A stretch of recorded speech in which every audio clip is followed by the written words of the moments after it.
Mon nom est Gilbert Veil, j'habite à Anvers et j'étais pour 15 jours en Israël et je vais vous raconter le détournement que ma femme et moi nous avons vécu à Entebbe et raconter les grands miracles qui se sont passés pendant toute cette période.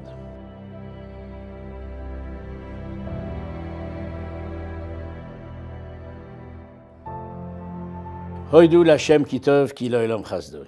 Maintenant, on voit que les Nissim sont encore plus grands. Quand nous étions là-bas, c'était la première période des détournements, des prises d'otages. Les terroristes faisaient attention de ne pas faire trop de dégâts. Ils ont essayé de protéger les vieux, les vieilles personnes, les enfants. Mais aujourd'hui, d'abord on tue quelques personnes et après on discute. Nous sommes arrivés à l'aéroport à Tel Aviv pour prendre l'avion. Et l'hôtesse me dit, votre avion qui vient de Bangkok, Téhéran, a 4 heures de retard.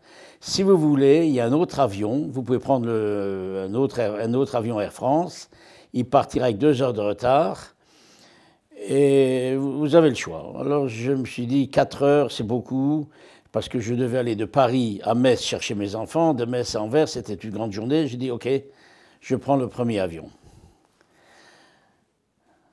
Le bon Dieu décide, nous ne décidons pas ce qu'on doit faire ici. Mon billet était réservé sur le premier et j'ai pris le deuxième avion.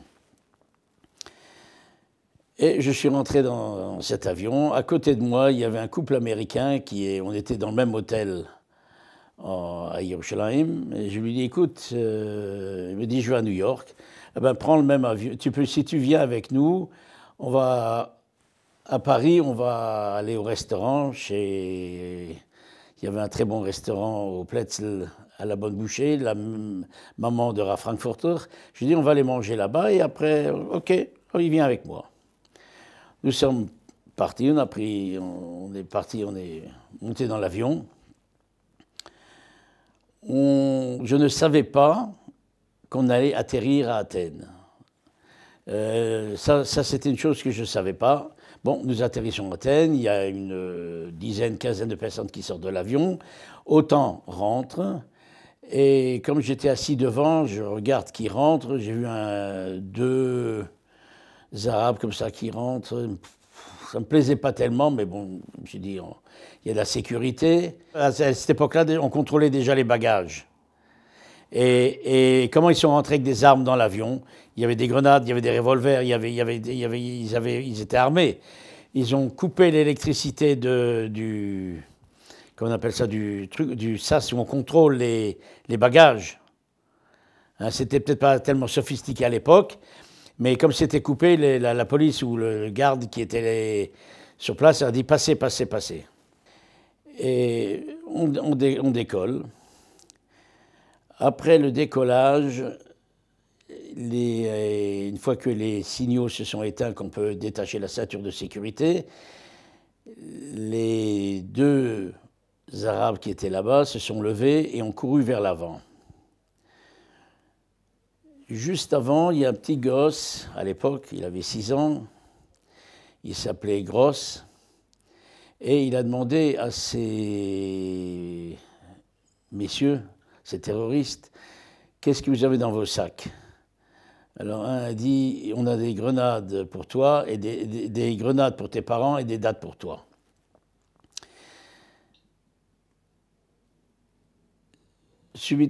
Tout d'un coup, je vois que les gens qui étaient en première classe, à l'époque ça s'appelait les premières classes, viennent vers nous avec les mains en l'air. Je n'ai pas compris. Tout d'un coup, il y a une annonce, l'avion a été capturé et il est maintenant sous notre contrôle. J'ai tapé sur le hublot pour savoir si je dormais, si je rêvais, qu'est-ce qui se passe. Ce gosse s'est couché sous le siège parce qu'on lui a appris en Israël que c'est des Israéliens, que quand il y a quelque chose qui arrive, il faut toujours se coucher par terre. Et par hasard, j'avais acheté un journal à Tel Aviv, à l'aéroport, et ils étaient en train de parler J'ai fait un reportage sur Amin Dada comme il était un cannibale. On nous a demandé de nous lever, ceux qui étaient assis devant, et de s'asseoir dans les rangées derrière, par terre. On ne savait pas ce qui se passait. On a été détournés. Et tout d'un coup, ils viennent, ils nous disent « Donnez-nous vos passeports ». Tout le monde a donné les passeports. Ma femme et moi, nous avions des passeports français, on a donné. Les Israéliens qui avaient la double nationalité ont donné seulement les passeports français et pas israéliens. Et quelques-uns ont déchiré leurs passeports israéliens et les ont jetés dans les toilettes. Et j'ai vu par le hublot, à un certain moment, après 2 heures, qu'on était en train de tourner, que l'avion tournait au-dessus du désert. Et nous avons atterri à Benghazi. Je ne sais pas où c'était, mais je le dis maintenant. Attention, on a atterri, donc, et là-bas, il y avait l'armée libyenne qui est venue. Kadhafi était là aussi, il est venu aussi. On ne savait pas qui étaient les terroristes et qu'est-ce qu'ils voulaient. D'abord, ils ont dit qu'ils étaient, bon, ça c'est les plus âgés sauront ce que ça veut dire, ils étaient du mouvement Che Guevara et de la bande associée à la bande Baader Meinhof. Bon, ça c'est des vieux groupes terroristes de l'époque. Il y avait deux autres terroristes qui étaient à l'avant, 2 Allemands, un Allemand et une Allemande, c'est eux qui étaient du groupe Baader Meinhof. Et nous n'avons pas compris ce qu'ils voulaient de nous. Quand on devait aller au WC, il fallait demander l'autorisation à la terroriste allemande. Donc nous avons atterri à 14 heures à Benghazi. Et ils nous ont demandé de fermer les hublots pour pas qu'on voie ce qui se passe à l'extérieur, mais j'ai quand même regardé. Je les ai vus qui sont descendus et ils se sont embrassés avec les Libyens qui étaient là-bas, qui étaient présents. Un grand miracle qui est arrivé à ce moment-là, il y avait dans l'avion une infirmière. Et cette infirmière a simulé une fausse couche. Ça, on l'a su seulement plus tard. Elle a dit qu'elle ne se sent pas bien, qu'elle a des problèmes. Ils ont fait monter un médecin. Elle a bien joué son jeu. Ils ont accepté ce qu'elle a dit. Ils l'ont fait descendre et ils l'ont directement mis dans un vol pour Londres. Et elle a tout raconté, ce qu'elle pouvait raconter, ce qu'elle a vu au service secret israélien. Nous étions dans l'avion, on a attendu. Et chaque passager a reçu une boîte de Pepsi-Cola. J'ai dit à ma femme, cette boîte de Pepsi-Cola, donc nous avons reçu 2, c'est pour le Shabbos prochain, on ne va pas la boire maintenant, on la garde. Ça c'est repas pour Shabbos, on garde ça. Le repas a été servi d'Air France, les hôtesses nous ont servi le repas, personne n'a mangé, ou presque personne n'a mangé, on n'était pas dans des conditions de voyage normal. Nous sommes partis de là-bas vers 23 heures, et dans l'avion, ils nous disent on va partir pour Kampala. J'ai fait une petite erreur, au lieu de comprendre Kampala, puisqu'on était en Afrique, j'ai compris Kinshasa. Je me suis dit, Kinshasa, on est belge, la Belgique a des bonnes relations avec Kinshasa, ça pourrait être pire. Mais à la fin, quelques minutes plus tard, on nous annonce qu'on va aller à Kampala. J'ai dit, chez Amin Dada, ça c'est mauvais. Amin Dada était dictateur, président, général, enfin il avait tous les titres. Il avait pris l'Ouganda en sorte d'otage, il faisait ce qu'il voulait, il dirigeait le pays comme un despote. Et quand il avait besoin de l'argent, il prenait de l'argent dans la caisse, il faisait ce qu'il voulait sans rien demander à personne. Ça, tout le monde le savait. Et bon, en volant, le pilote n'avait pas les plans d'atterrissage de l'aéroport d'Entebbe. Quand il vient d'Israël, il a toutes les pistes, le plan de toutes les pistes qui viennent de Tel Aviv au nord de l'Europe, de tous les trucs, mais vers le sud, il ne l'avait pas.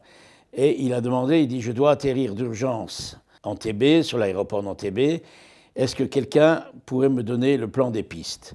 Et il y a un avion libanais de MEA qui, les pilotes ont dit le sens des pistes. Alors le pilote, le copilote et le navigateur, à l'époque il y avait encore des navigateurs dans les avions, ont chacun dessiné la piste et ils ont vu que les trois avaient la même, donc on peut atterrir. Nous avons atterri lundi matin à Entebbe vers 6 heures du matin. Il faisait encore nuit, la journée commençait à se lever. De loin, j'ai vu le fameux lac où Amin Dada a jeté ses opposants au crocodile. Quand nous avons atterri, j'ai vu un soldat ougandais habillé en grande pompe qui a indiqué à l'avion où est-ce qu'il devait aller, à droite, à gauche. À un certain moment, il a pris sa mitraillette, il a visé vers les pneus. Et nous sommes arrivés au point de... l'avion s'est arrêté et on a attendu. On attend dans l'avion. Et je ne sais pas ce qui s'est passé. Moi, j'ai beaucoup voyagé à l'époque. Je prenais toujours mon talis et tefilin avec moi. Et cette fois-ci, je les ai mis dans les bagages. Jusqu'à aujourd'hui, je ne comprends pas pourquoi j'ai fait ça. J'ai une petite idée là-dessus, mais pour moi, c'était incompréhensible. Et le couple américain qui était assis derrière moi, je lui ai demandé, écoute, est-ce que tu as une tefilin ici, tu peux me les prêter? Oh, avec plaisir, je me les prête, je lui demande, je mets les tefilin, et je suis allé dans l'avion. Et j'ai dit, je suis ni rabbin ni Lubavitch, si quelqu'un veut mettre les tefilin, qu'il mette les tefilin. Il y en a quelques-uns qui les ont mis. Nous sommes restés dans l'avion jusqu'à presque en fin d'après-midi, vers 4-5 heures. À un certain moment, ils sont montés, ils ont dit, voilà, vous pouvez descendre, tout est terminé. En descendant de l'avion, je vois une garde d'honneur des soldats ougandais, à droite et à gauche. Quand on descendait, ils pointaient leurs mitraillettes sur nous. Et j'ai vu un camion arriver avec des matelas, enfin, j'ai vu que ça devait être des matelas. Il est porté à l'intérieur du terminal. Je me suis dit, ça sent pas très bon. Il y a quelque chose qui est pas normal là. Et ils nous ont donné à boire. Comment ils nous ont donné à boire? Dans des grands seaux en métal. Et comme nous sommes à l'équateur, il y avait beaucoup de petites mouches. Chacun a reçu un petit gobelet. Enfin, ce n'était pas des gobelets, c'était des petits verres en métal aussi. Il fallait enlever les bestioles pour boire l'eau. Boire, il fallait, donc chacun... Ce n'était pas très sain. Et ils nous ont servi un repas. Ceux qui mangeaient vraiment cachère n'ont pas mangé. Ils ont donné donc ça, du pain et des bananes. Moi, j'ai mangé le pain et les bananes. Si le pain était cachère, ça, je ne sais pas. Sur les matelas, il y avait du papier cartonné assez épais. Et du fait qu'on n'avait pas où s'asseoir, on s'asseyait là-dessus, ça faisait un bruit très fort. Dès qu'on bougeait, ça faisait crac, crac, crac. Et on n'avait pas le droit d'enlever ce papier parce que ça aurait pu salir les matelas. Plus tard dans la soirée, Amin Dada est venu. Il a essayé de sortir son vieux Ivrit. Il avait déjà oublié comment on dit shalom. Il a dit shalom. Je suis l'ami de Bar-Lev. Je suis votre ami. Je ne suis pas venu pour vous embêter. Mais vous devez savoir qu'il faut écouter les revendications des terroristes, parce que si on n'écoute pas, Israël ne va pas donner ce que les terroristes veulent, ça va être assez grave pour vous. Cette nuit-là, il y avait deux vieilles dames, j'estime au-dessus des 80-85 ans, qui ont vécu la guerre et qui ont fait des cauchemars et qui ont crié la nuit. Je veux dire, quand on est un groupe, on était quand même à l'époque 250 dans ce petit aéroport, dans cette petite salle, ça donnait une panique, ça donnait un air de mauvais sentiments qu'on entendrait comme ça crier. Elle se rappelait le vieux temps. Donc ça, c'était lundi soir. Mardi matin, je n'avais toujours pas mes tefilines, alors j'ai demandé à cet Américain qui me prête de nouveau ses tefilines, ce qu'il a fait. Et il y avait un yid assez âgé de Paris qui m'a dit, est-ce que, dans l'avion, la première fois, il ne voulait pas mettre les tefilines, il m'a dit, est-ce que tu peux me mettre les tefilines? Je lui ai dit avec plaisir, mais une chose, quand tu rentres à Paris, mets-les aussi, pas seulement maintenant, tu les mettras à Paris. Il m'a dit OK. Et on a prié, ceux qui ont voulu mettre les tefilines l'ont mis, ceux qui ne voulaient pas n'ont pas mis. Et la journée commence à passer, il y a les Israéliens qui étaient là-bas, les plus jeunes, ont commencé on appelait ça construire un jeu d'échecs pour faire passer le temps. Et les terroristes nous ont fait amener des pilules contre la malaria. Mais ces pilules étaient en vrac, c'est-à-dire comme des petits bonbons.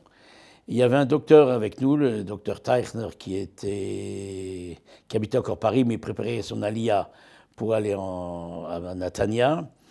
Et j'ai beaucoup parlé avec lui, je lui ai dit, qu'est-ce qu'on fait avec ça? Il me dit, écoute, tu les prends pas, tu as des chances de mourir. Tu les prends, en principe, ça devrait être des bonnes pilules, mais on n'a pas le choix. Le soir, Amin Dada est revenu habillé avec son fils en parachutiste. Ce fils-là, il y a 5 ans, donc pour le 40e anniversaire, quand les Israéliens sont venus, et Bibi et tout le monde, je voulais d'ailleurs venir aussi à Entebbe pour moi je voulais faire la bracha chez Osones Bomokomazé. Bon, techniquement, ce n'était pas possible que je vienne. Et ce fils qui était déguisé que son père avait déguisé en parachutiste, s'est excusé et a dit « Je ne suis pas responsable des fautes de mon père ». Toute la semaine, nous recevions donc à manger des bananes, de la viande et du pain. Alors de temps en temps, il y avait de la viande de girafe. Et comme je mangeais cachère, je n'ai jamais mangé. La seule chose que j'ai mangée, c'était toujours ce pain et ces bananes. Et j'ai même fait une réserve. Le commandant de bord est venu chez moi, il me dit « Écoute, tu dois manger ». Il a vu que je ne mangeais pas, je lui ai dit « Écoute, j'ai la tête, le jour où je perds la tête, je vais manger. Mais pour l'instant, je me sens bien, je ne mange pas ». Et les soldats d'Amin Dada sont rentrés dans la salle où on était, ils ont cassé un mur et ils ont fait un T dans le mur, c'est-à-dire une barre et c'était un T pour pas qu'on puisse passer. Tout d'un coup, j'ai vu les terroristes venir avec les passeports et ils avaient sur la table, parce qu'à l'époque, les passeports étaient de différentes couleurs. Et j'ai vu que tous les passeports avaient la même couleur et le même format. Et ils commencent à appeler les gens, et je vois que c'était tous des noms israéliens, l'un après l'autre. Ils les ont appelés, ils les ont mis dans cette salle. L'Allemande vient chez moi, il ne faut pas oublier que je suis resté toute la semaine avec ma kippa sur la tête. J'aurais pu l'enlever, mais j'étais assis devant. J'ai dit, je ne veux pas jouer le jeu de faire de la comédie. Je les garde, ils m'ont vu avec, je garde. Et l'Allemande, la terroriste allemande me dit, elle m'appelle, toi et ta femme, vous venez là-bas aussi. Je dis ça à ma femme et je suis parti vers le fond de la salle, comme si de rien n'était. Quelques minutes plus tard, elle m'appelle, je t'ai dit de venir et tu passes. Et je suis rentré dans cette salle. Ça me rappelle, au moment où je suis passé dans la salle, j'ai pensé à la prière qu'on dit Yom Kippour, Houssan et Tokev. Qu'est-ce qu'on dit de Houssan et Tokev? C'est une prière assez principale, on dit on n'est rien, et on passe en jugement, on est comme les petits animaux qui passent devant le berger, il va dire celui-là il va mourir, celui-là va là, et celui-là va ça, et celui-là va ça. Et j'ai vu cette image. Et depuis chaque année, à Yom Kippour, quand on dit Rosh Hashanah Yom Kippour, quand on dit au Sanetokev, je pense à ça. Les premières années, je n'ai pas pu le dire, j'ai pleuré. Et j'ai vu l'image quand je suis passé, comme je passais pour entrer dans l'autre salle. Maintenant, ça fait déjà 45 ans, mais cette image, je la vois toujours. Et il y a des années où je n'arrive pas à le dire. Mercredi après-midi, le chef terroriste est venu chez ma femme et moi, parce qu'à l'époque, les enfants n'avaient pas de passeport personnel. Les enfants étaient inscrits dans les passeports des parents avec les photos. Et j'avais la photo de mes 3 enfants dans nos passeports. Et il vient, il dit, où sont vos enfants? On lui dit, non, il y a pas, les enfants ne sont pas là, alors vous restez. Mercredi après-midi, ils sont partis, ils ont laissé partir les plus âgés et les enfants.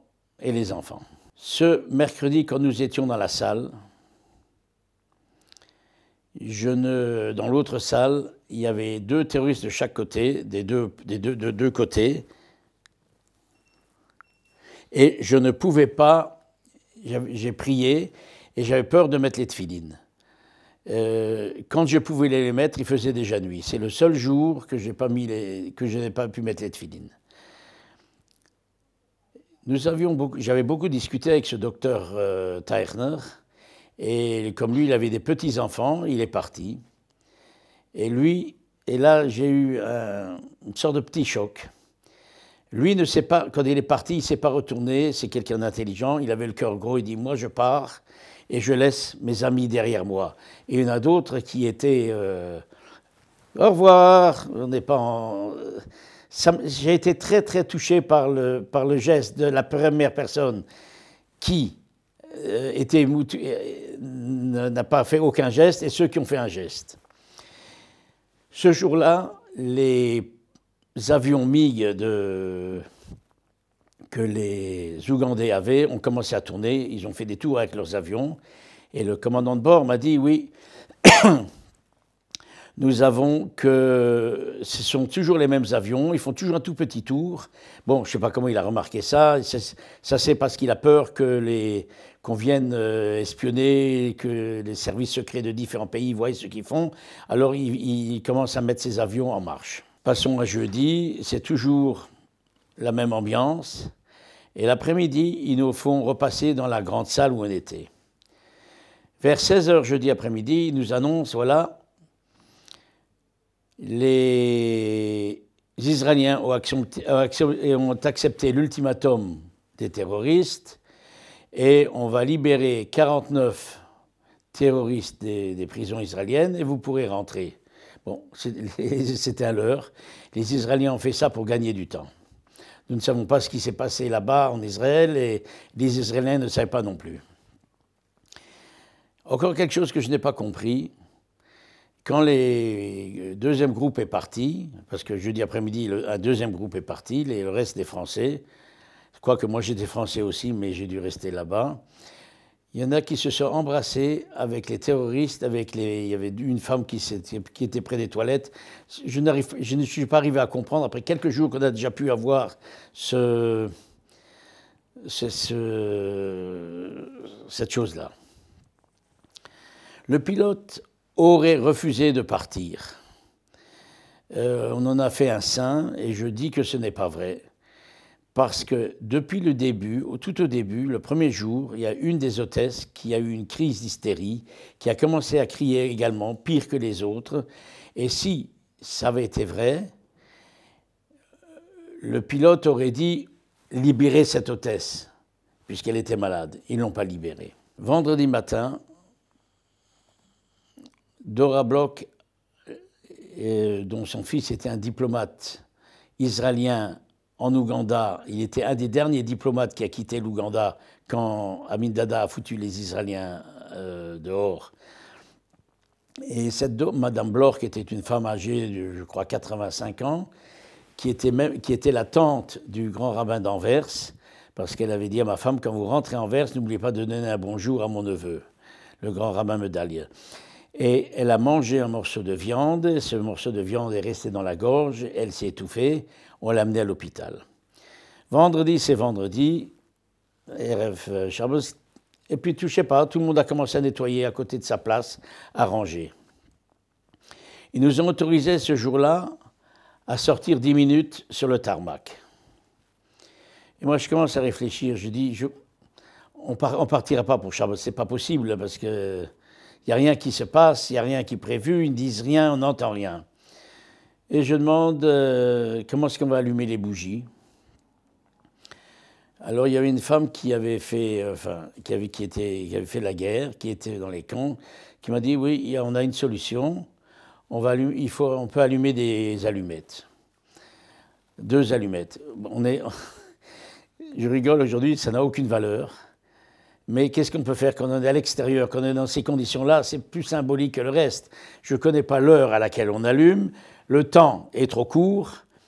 Bon, j'ai tenu les 2 bougies, les deux allumettes, et ma femme a allumé, et elle a fait la bracha là-dessus. Bon, on était absolument à l'outre, c'était 0, mais c'est le sentiment qui est là. Ce que je vais vous dire là maintenant, c'est incompréhensible pour tout le monde. C'est le plus beau Shabbos que j'ai vécu de ma vie. J'ai senti vraiment là-bas la Kedusha Shabbos. Je n'avais rien. C'est un Shabbos où je n'avais pas d'habits. Shabbos où on n'avait rien à manger de spécial, à part le Pepsi Cola. Rien. Et j'ai senti cette Kedusha Shabbos, c'est quelque chose de spécial. Ce vendredi-là, l'armée israélienne était en train de préparer, mais nous ne savions pas. Ils ont dit ils ont besoin d'une voiture comme celle d'Amin Dada pour approcher du terminal. Et ils savaient que la voiture d'Amin Dada était un certain type de Mercedes. Il y en avait très très peu en Israël. Et ils en ont trouvé une, je ne sais pas où, ils ont trouvé une en Israël, et une toute vieille, mais les pneus n'étaient pas du tout bons, parce que quand on prend l'avion, et met une voiture dans l'avion, il y a de la pression, il y a tout un tas de choses. La voiture, les pneus auraient pu avoir des problèmes, le moteur était pas tout à fait en ordre non plus, ils ont dû réparer. Alors sachez que vendredi après-midi, pour trouver des pneus après 4 heures, ou après midi, pour trouver un garage pour trouver les pneus, il fallait le faire, ils ont monté la voiture.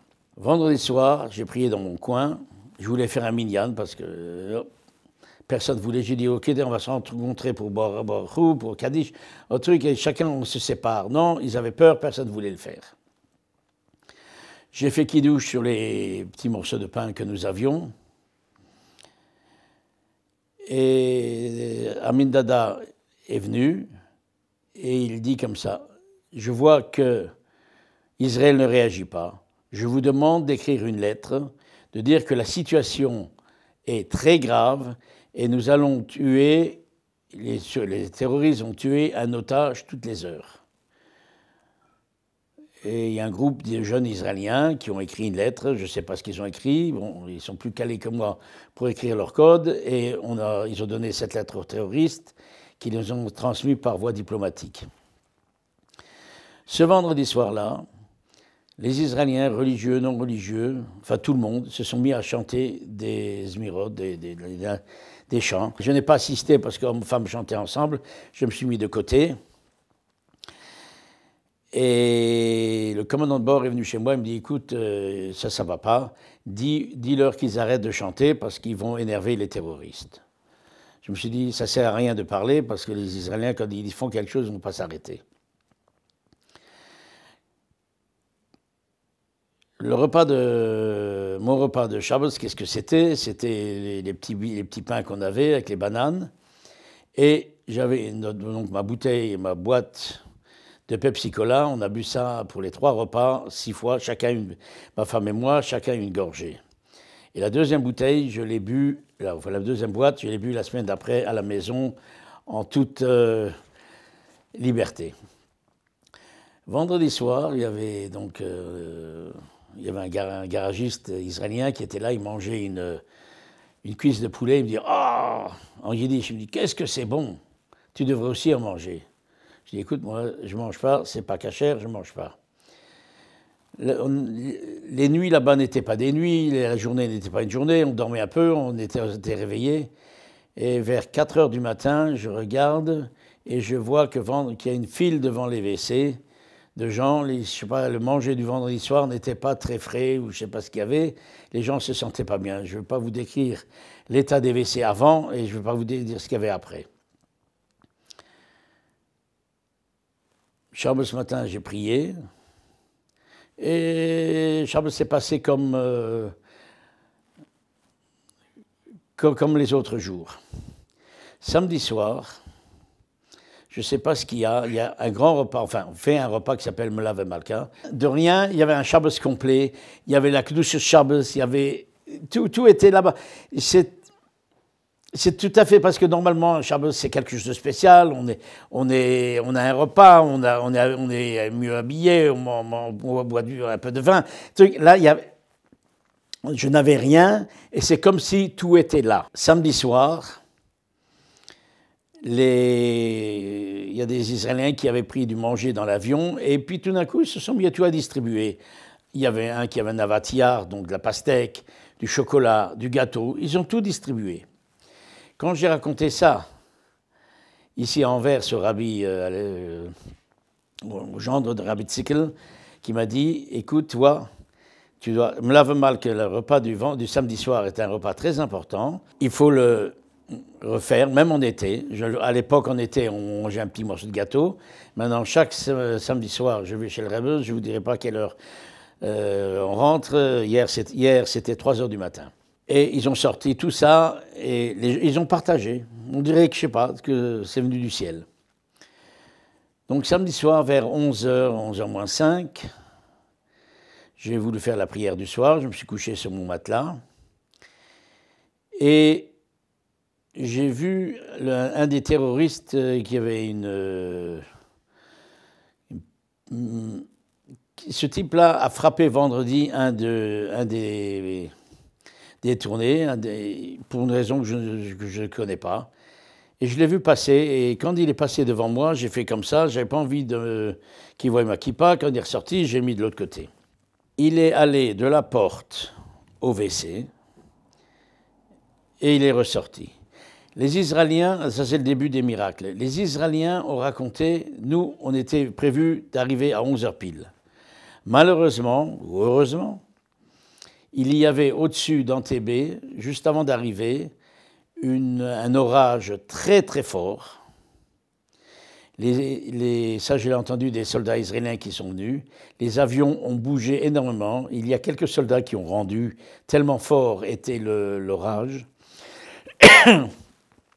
Et nous, on n'a pas vu de pluie. Et l'avion ne pouvait pas atterrir. Il a dû faire 2 fois le tour de la piste. Et c'est le temps, ces 2 ou 3 minutes, était le temps que ce terroriste sorte des toilettes et arrive à l'extérieur. Au moment où il est arrivé à l'extérieur, je l'ai suivi des yeux, j'ai vu des traces de feu, enfin des balles, ça je l'ai su par la suite, des balles qui traversaient la piste. Je n'ai pas compris ce qui se passait. Et tout d'un coup, ça devient de plus en plus fort.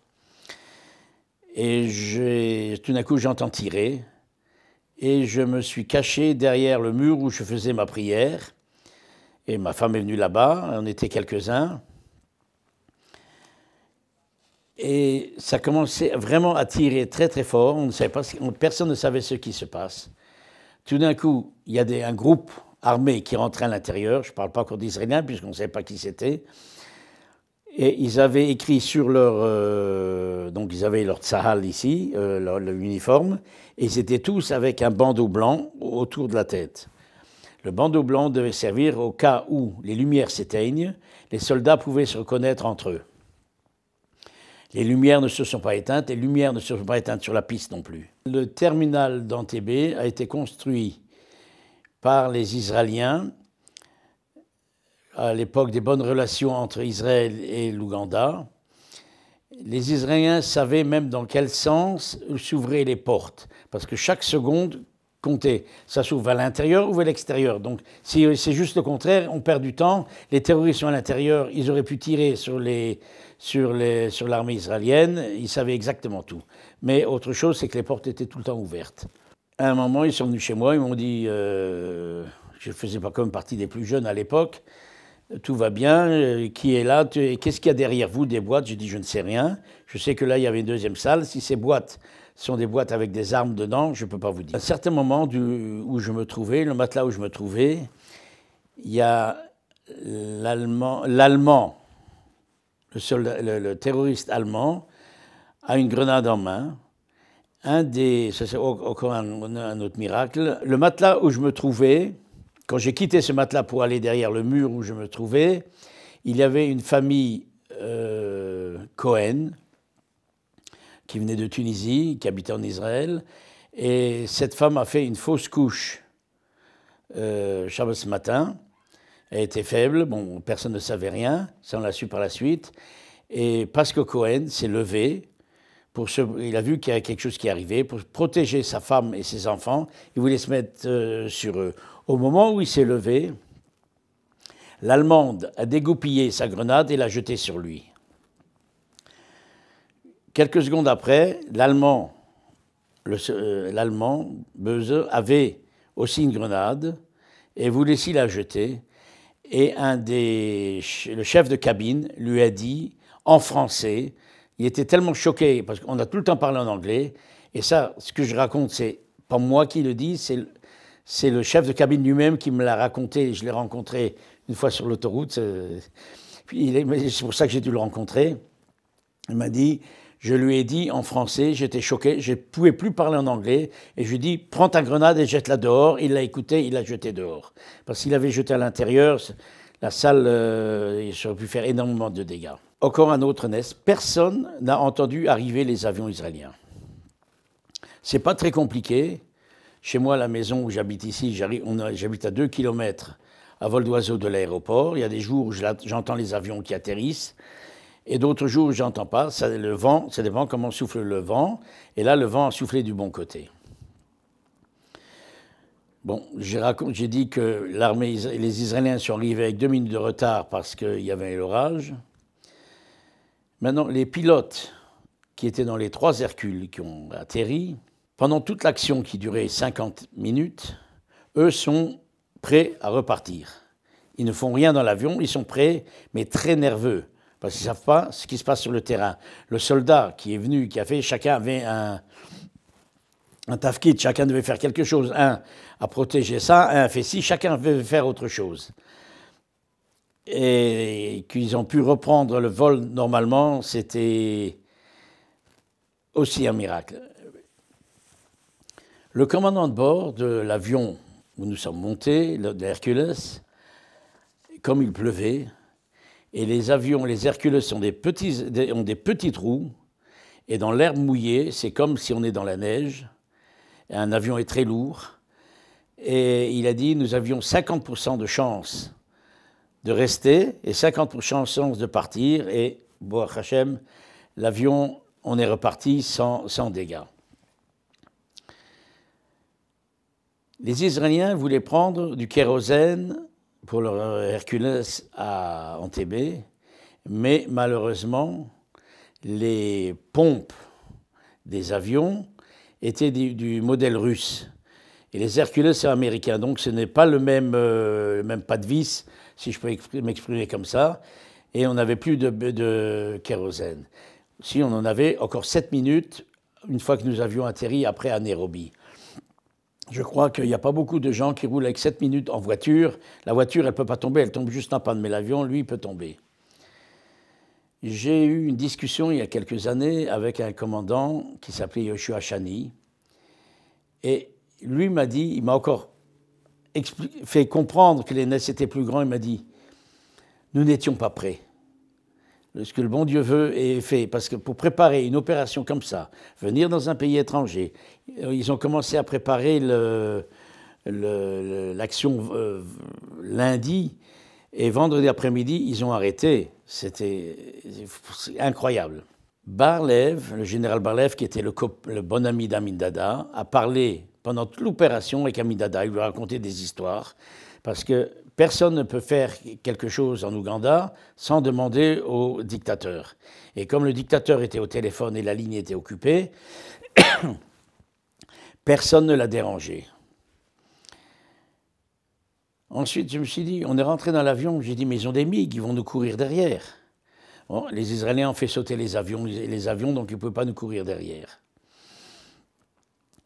J'ai rencontré quelques années plus tard en Amérique le radio de Yoni, c'est-à-dire c'était à l'époque, aujourd'hui on a chacun un petit appareil dans la bouche, à l'époque les radios c'était un rucksack immense avec une antenne de 5, 10, 15 mètres et lui il accompagnait Yoni.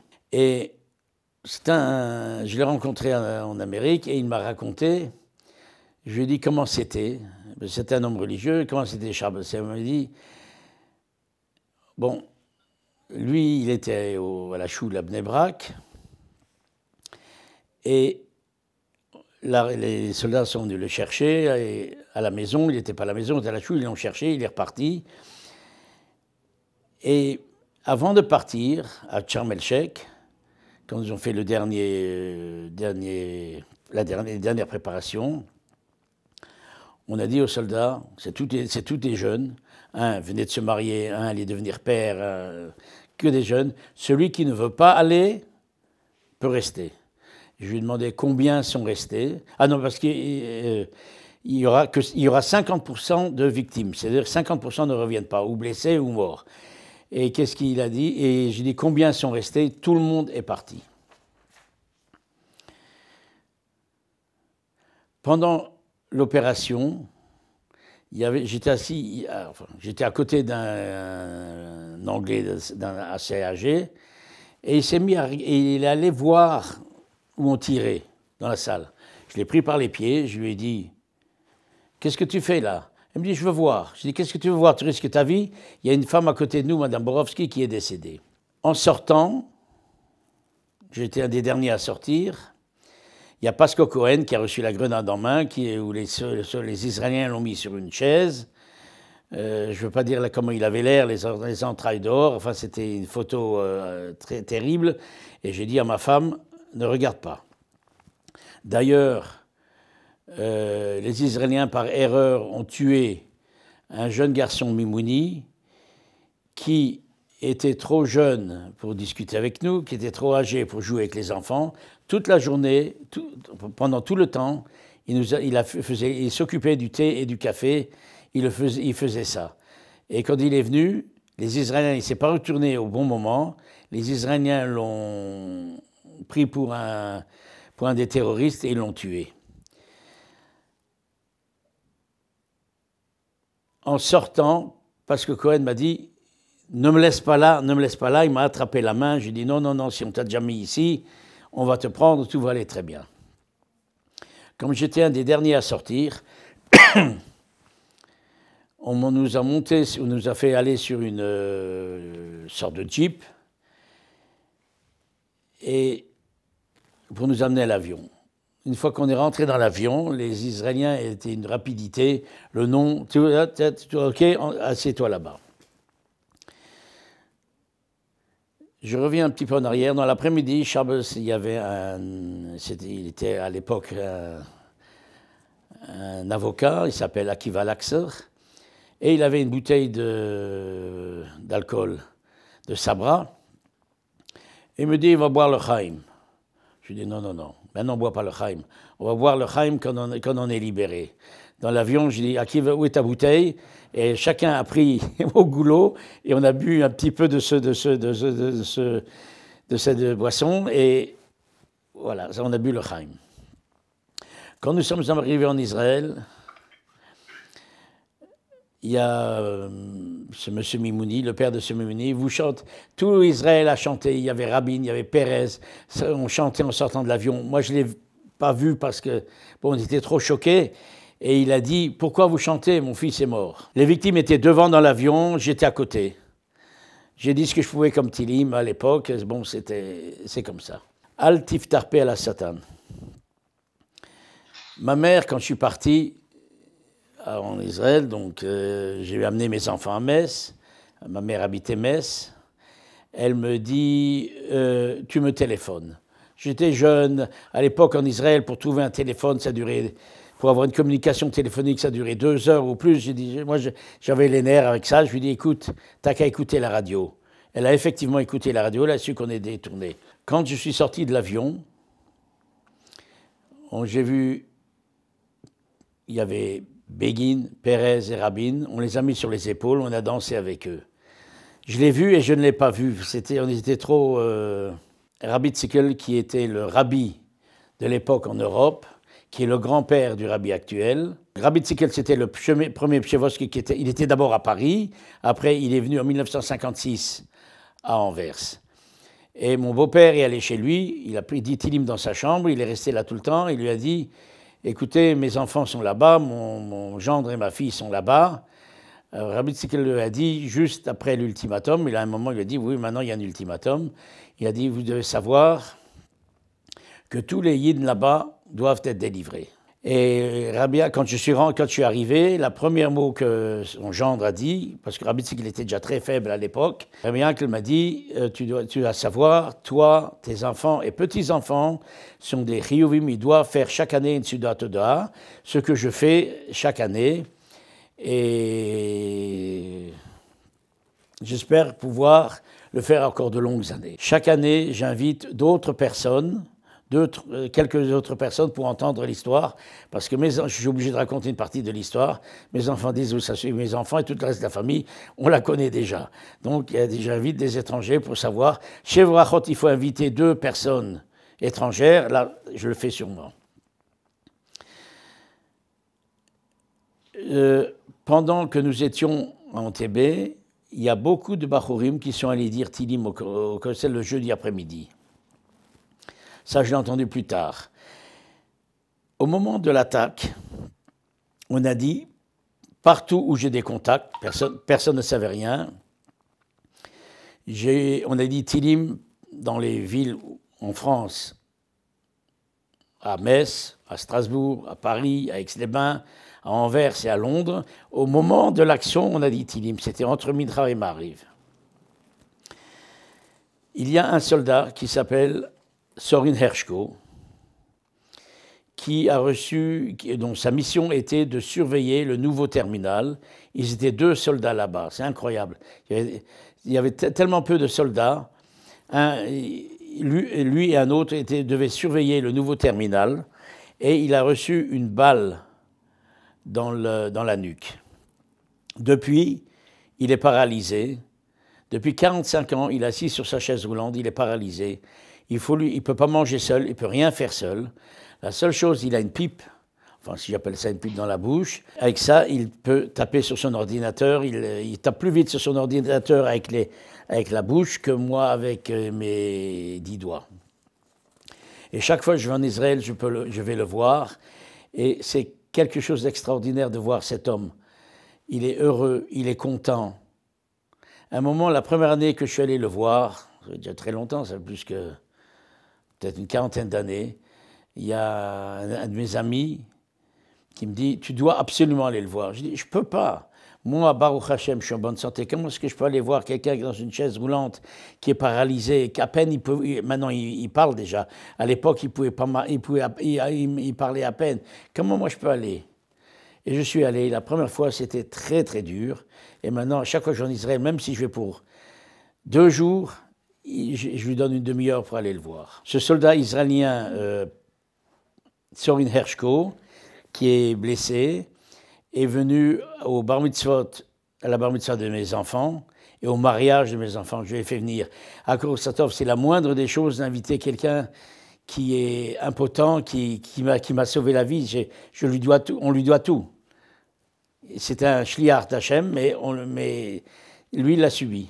Maintenant, je vais donner la liste des personnes qui sont mortes là-bas. Yoni, le frère de Bibi, qui était le commandant. Dora Bloch, dont j'ai parlé. Madame Borowski. Pasco Cohen, celui qui a reçu la grenade dans le ventre. Et Mimouni. Voilà, ça, ce sont les 5 qui ont été détournés. Et j'espère que toute forme de terrorisme s'arrêtera et qu'on n'aura plus besoin, que je pourrai raconter ça en toute liberté et que personne d'autre devra raconter des nissim qu'il a vécu. Le jour de la libération, le 6 du mois de Tammuz, que je fête chaque année où je fais un repas, est pour moi un jour très très dur. Premièrement, c'est un jour de Yom Tov, où je me mets les habits de Yom Tov.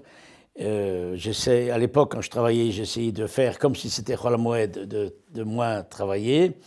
C'est un jour où je donne le matin à la choule un kiddush, et l'après-midi ou en soirée, je fais un repas en invitant toute la famille et quelques amis et d'autres personnes pour qu'ils écoutent l'histoire, parce que les mêmes entendent toujours la même histoire. Mes enfants entendent toujours la même chose. Oh, encore la même chose se raconte, et encore la même chose, mais je ne peux pas inventer de nouvelles choses, c'est la réalité. Et il arrive des années que, pendant le repas où je dois raconter, je suis tellement ému que je n'arrive pas à parler. Toute l'année, je fais des conférences à droite, à gauche, j'ai fait dans différents pays. J'ai aucun problème. Ce jour-là est trop dur pour moi. Je suis trop ému pour pouvoir m'exprimer comme il le faut. Combien de fois j'ai pleuré au milieu de mon récit. Voilà. Je mets dans mon argenterie un rétroviseur que j'ai arraché, ou qui était déjà à moitié arraché, d'un pick-up Peugeot de l'armée israélienne. Et c'est le seul souvenir physique que j'ai ramené.